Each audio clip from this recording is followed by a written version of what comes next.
जय श्री राधे कृष्ण। आप सभी का हमारे YouTube चैनल पे बहुत बहुत स्वागत है। आइए आज सुनते हैं मंगलवार व्रत की संपूर्ण कथा। मंगलवार के व्रत में हनुमान जी का और मंगल देवता का पूजन किया जाता है। मंगलवार के व्रत का बड़ा ही विशेष महत्व माना गया है। सूत जी कहते हैं कि जब सृष्टि के आरंभ में सर्वज्ञ दयालु और सर्व सामर्थ्य महादेव जी सब लोगों से उपकारार्थ वारों की कल्पना की, तो उन सब के अलग अलग देवता भी निश्चित किए गए। इनमें उन सर्व सामर्थ्य महादेव ने आलस्य और पाप की निवृत्ति के लिए मंगल नामक का वार बनाया। मंगल व्याधियों का निवारण करते हैं, आलस्य और पाप को दूर करते हैं। यही इसका फल है। देव पूजन की पद्धति से जो कोई भी इसकी आराधना एवं पूजा करता है, उनके सभी प्रकार के मनोरथ पूर्ण होते हैं। मंगलवार को रोगों की शांति के लिए काली आदि की पूजा करे। इस दिन हनुमान जी तथा मंगल देवता का पूजन करे और मंगलवार के दिन उड़द, मूंग एवं अरहर से युक्त अन्न से ब्राह्मणों को भोजन करावे। ऐसा करने से आरोग्य आदि फलों की प्राप्ति होती है। साधारण मंगलवार का व्रत करने में एक ही समय गेहूं और गुड़ का भोजन उत्तम माना गया है।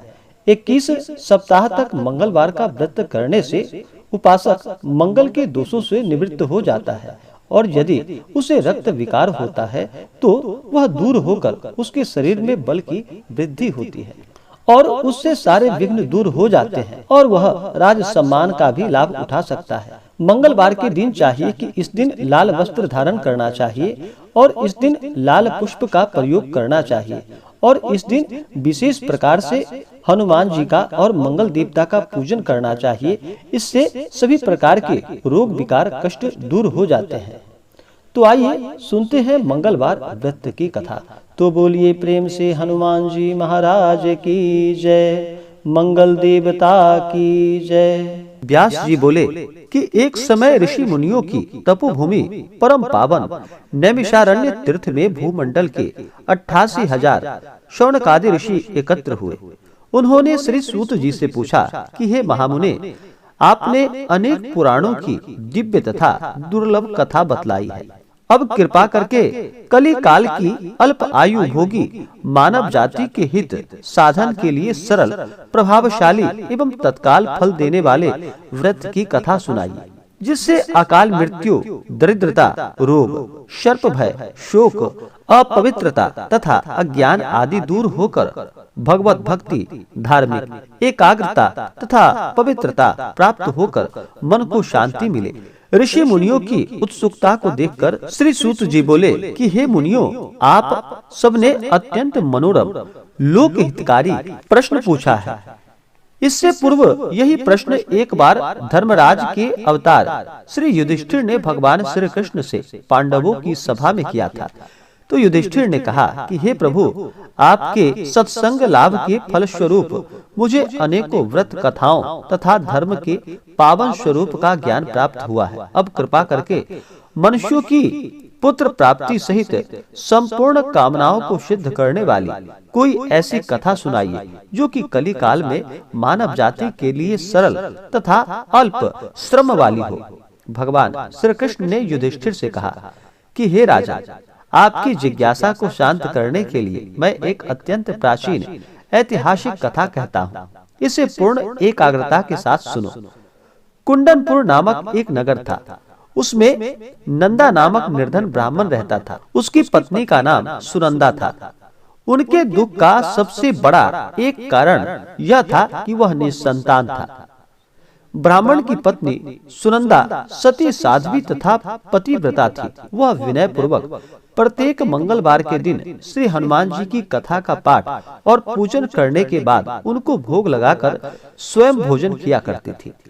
काम की अधिकता से एक मंगलवार को वह हनुमान जी का भोग न लगा सकी और संध्या काल के समय जब उसे याद आई तो वह अत्यंत दुखी हुई और उसे पश्चाताप भी हुआ कि आज पूजन, व्रत तथा भोग इत्यादि कोई भी नियम का पालन नहीं हो सका। अतएव उसने भी अन्न जल ग्रहण नहीं किया और अब अगले मंगलवार को हनुमान जी का व्रत पूजन तथा भोग लगाकर ही अन्न जल ग्रहण करूंगी, ऐसा प्रण करके वह दुखी मन से सो गई। वह प्रतिदिन हनुमान जी का स्मरण कर भोजन बनाकर पति को खिला देती, पर स्वयं भोजन नहीं करती थी। इस प्रकार उसने 6 दिन व्यतीत कर दिए, किंतु दुर्बल होने के कारण मंगलवार के दिन वह प्रातः काल ही मूर्छित होकर गिर पड़ी। इसकी यह निष्ठा और भक्ति भाव से प्रसन्न होकर हनुमान जी उसके सम्मुख प्रकट हुए और बोले कि हे सुनंदे, मैं तेरी भक्ति से अत्यंत प्रसन्न हूँ, तू वर मांग। सुनंदा बोली कि हे भगवान, मुझे कोई संतान नहीं है, अतएव कृपा करके मुझे संतान प्राप्ति का वर दीजिए। श्री हनुमान जी बोले कि तेरी अभिलाषा पूर्ण होगी और तुझे ऐसी कन्या रत्न की प्राप्ति होगी जिसके अष्टांग तुझे प्रतिदिन सोना दिया करे। ऐसा वर देकर हनुमान जी अंतर्ध्यान हो गए। श्री हनुमान जी से वरदान पाकर ब्राह्मणी सुनंदा अत्यंत प्रसन्न हुई और संपूर्ण घटना का विवरण अपने पति नंदा को सुनाया। तो वह कन्या प्राप्ति के वरदान से कुछ दुखी तो हुआ, मगर अष्टांग से स्वर्ण प्राप्ति की बात से वह प्रसन्न हो उठा। उसने सोचा कि कन्या के आगमन से मेरी निर्धनता भी दूर हो जाएगी। श्री हनुमान जी की कृपा से वह ब्राह्मणी यथा समय गर्भवती हुई और 10वें महीने में उसे कन्या रूपी रत्न प्राप्त हुई। 10वें दिन ब्राह्मण ने कुल पुरोहित को बुलाकर कन्या का नामकरण संस्कार किया। पुरोहित ने जन्म, नक्षत्र तथा राशि के अनुसार कन्या का नाम स्वर्णा रखा। कन्या के पूर्व जन्म संस्कार बड़े उत्तम थे और उसने पहले जन्म में मंगल देव का विधि विधान से व्रत व पूजन किया था। कन्या के अष्टांगों से प्रतिदिन काफी सोना मिलने के कारण वह ब्राह्मण अत्यंत धनवान होने के साथ साथ अभिमानी भी हो गया। प्रकृति की विकास गति के अनुसार जैसे शुक्ल पक्ष का चंद्रमा बढ़ता है, उसी प्रकार कन्या भी प्रतिदिन बढ़ने लगी। एक दिन सुनंदा ने अनुभव किया कि उसकी कन्या विवाह के योग्य हो गई है। अतएव उसने पति से कहा कि किसी योग्य सुंदर वर को देखकर अपनी पुत्री स्वर्णा का विवाह कर दे, क्योंकि शास्त्रीय विधान के अनुसार 8 वर्ष की गौरी, 9 वर्ष की रोहिणी तथा 10 वर्ष की कन्या रजस्वला मानी गई है। गौरी के दान से पाताल लोक तथा रोहिणी के दान से वैकुंठ लोक की प्राप्ति होती है, किंतु रजस्वला कन्या का दान शास्त्र के विरुद्ध होने से घोर नरक की प्राप्ति होती है।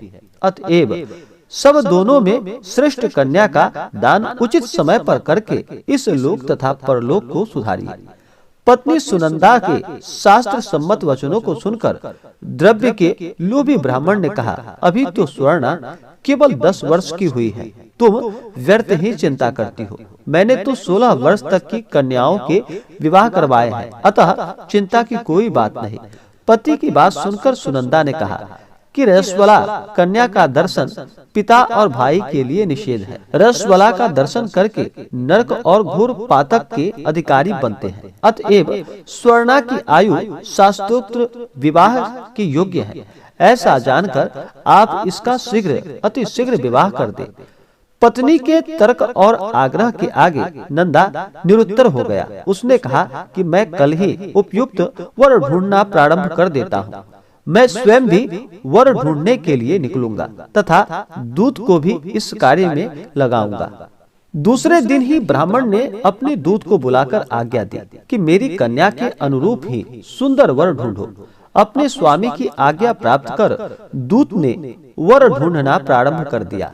शीघ्र ही उसे एक ब्राह्मण कुमार दक्षिणावर्त में मिला। वह सुंदर, योग्य तथा ब्राह्मण वक्त से संपन्न था। दूत ने अपने स्वामी को सूचित किया तो नंदा ने जाकर स्वयं भी अपने भावी दामाद का निरीक्षण किया। उसे सब प्रकार से योग्य पाकर नंदा संतुष्ट हो गई और शीघ्र ही उसने अपनी सर्वगुण संपन्न कन्या का विवाह उससे कर दिया। कन्यादान में नंदा ने सब प्रकार के धन धान्य दिए। कन्या का विवाह कर पति पत्नी ने अपने को बड़ा सुखी और भाग्यशाली अनुभव किया। किंतु शीघ्र ही नंदा को मन स्थिति बदल गई। सोने के लोभ के वशीभूत होकर वह विचलित हो गई। उसने विचार किया कि कन्या का विवाह तो मैं कर ही चुकी हूँ, कल प्रातः ही अपने पति गृह प्रस्थान करेगी। इस प्रकार अब मुझे पुत्री स्वर्णा के अष्टांग से निकलने वाला सोना प्राप्त नहीं होगा। अब यह स्वर्ण उसके पति अर्थात जामाता सोमदेव को प्राप्त होगा। मेरे द्वारा संचित किया हुआ धन कन्या के वस्त्राभूषणों आदि में व्यर्थ हो गए। शेष बचा हुआ धन भी कुछ समय में खर्च हो जाएगा। निश्चय ही इस कन्या का विवाह करके मैंने बड़ी भूल की है। अब एकमात्र यह उपाय है कि कन्या को किसी प्रकार पति गृह जाने से रोककर अपने ही घर पर रखा जाए।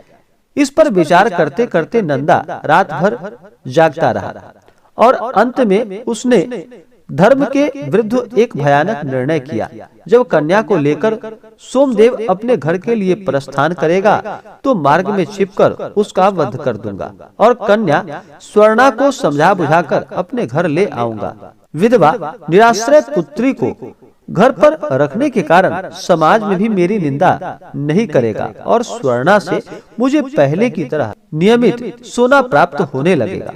प्रातः काल शुभ मुहूर्त विचार कर नंदा और सुनंदा ने जमाता तथा कन्या को धन धान्य से संतुष्ट कर प्रसन्न चित्त सभी स्वजनों के साथ विदा कर दिया। इधर सोमदेव अपनी पत्नी स्वर्णा को लेकर घर की ओर चल पड़ा और उधर सोने का लोभी मति भ्रष्ट नंदा एक अन्य मार्ग में आकर जमाता सोमदेव की हत्या करने के उद्देश्य से छिप गया।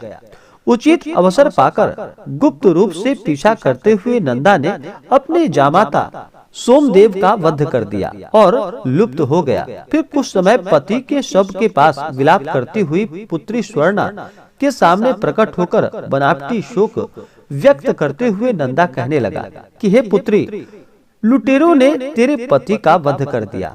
अब तू घर चल, वहाँ पर ही रहकर अपने शेष जीवन को व्यतीत करना। भगवान की इच्छा के आगे किसी का कोई वश नहीं चलता। उसे जो अच्छा लगता है वही करता है। अतएव तू धैर्य धारण कर, जो भाग्य में लिखा है वही होगा। इसमें किसी का कुछ भी नहीं। पिता के कपट नीति पूर्ण वचनों को सुनकर स्वर्णा बोली कि हे पिता, संसार में पति विहीन नारी का जीवन व्यर्थ है। मैं अपने कर्तव्य का पालन करूंगी। माता पिता तथा सास ससुर के यश को बढ़ाने वाले धर्म का पालन करते हुए अपने पति के साथ मैं सती हो जाऊंगी, परंतु लौटकर घर नहीं आऊंगी। अपनी कन्या स्वर्णा के वाक्यों को सुनकर ब्राह्मण अति दुखी हुआ और फिर वह विचार करने लगा कि मैंने व्यर्थ ही इसके पति का वध कर दिया। मेरा धन धान्य का अभिष्ट तो सिद्ध होता दिखाई नहीं देता।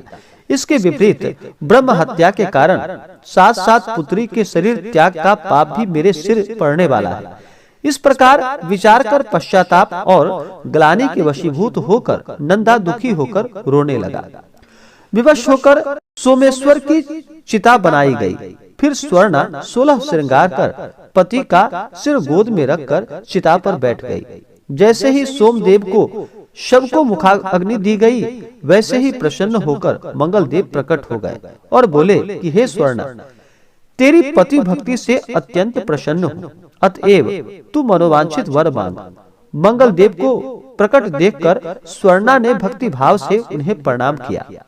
फिर विनम्र होकर बोली कि हे मंगलदेव, यदि आप मुझ पर प्रसन्न हैं, तो मेरे पति को पुनर्जीवन दान देकर यह लोक तथा परलोक सार्थक करे।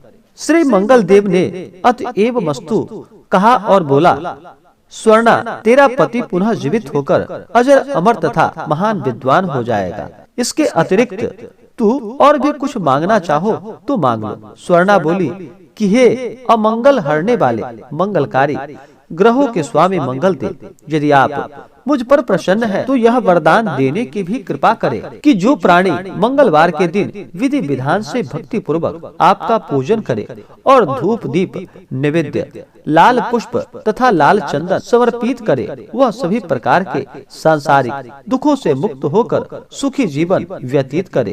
रोग, शोक, ताप, स्वजनों का वियोग, अग्नि तथा सर्प आदि उसे कदापि न सतावे। मंगलवार का व्रत करने वाली स्त्री कभी विधवा न होकर अटल सौभाग्यवती रहे तथा पुत्र पौत्रों से युक्त सुखी जीवन व्यतीत करे। मंगलदेव तथा अस्तु कहकर फिर वहां से अंतर्ध्यान हो गए। मंगलदेव की कृपा से सोमदेव जीवित हो गया। स्वर्णा अपने पति को पुनः प्राप्त कर अत्यंत प्रसन्न हुई। तत्पश्चात सभी अमंगलों का नाश करने वाले मंगल देव का विधि विधान से पूजन व व्रत का पालन करते हुए पति पत्नी सुखी जीवन व्यतीत करने लगे। इस प्रकार से मंगलवार व्रत की कथा पूर्ण हुई। तो बोलिए प्रेम से हनुमान जी महाराज की जय, मंगल देवता की जय। इसी प्रकार से जो भी भक्त सच्ची श्रद्धा के साथ नियम और निष्ठा के साथ मंगलवार का व्रत करते हैं, कथा श्रवण करते हैं, हनुमान जी की कृपा से और मंगल देवता की कृपा से उनके सभी दुख और कष्ट दूर हो जाते हैं तथा सभी प्रकार के सुख और समृद्धि की प्राप्ति होती है। तो आशा करता हूँ कि यह जानकारी आपको अच्छा लगा हो। ऐसे ही ज्ञानवर्धक जानकारियाँ प्राप्त करने के लिए हमारे इस चैनल पे अगर आप नए हैं तो चैनल को लाल बटन दबा करके सब्सक्राइब करें, साथ में बेल आइकन घंटी को दबाएं ताकि मेरे वीडियो का नोटिफिकेशन आपको समय समय से मिलता रहे। वीडियो को लाइक करें, शेयर करें, सुखी रहें और स्वस्थ रहें। जय श्री राधे कृष्ण। धन्यवाद।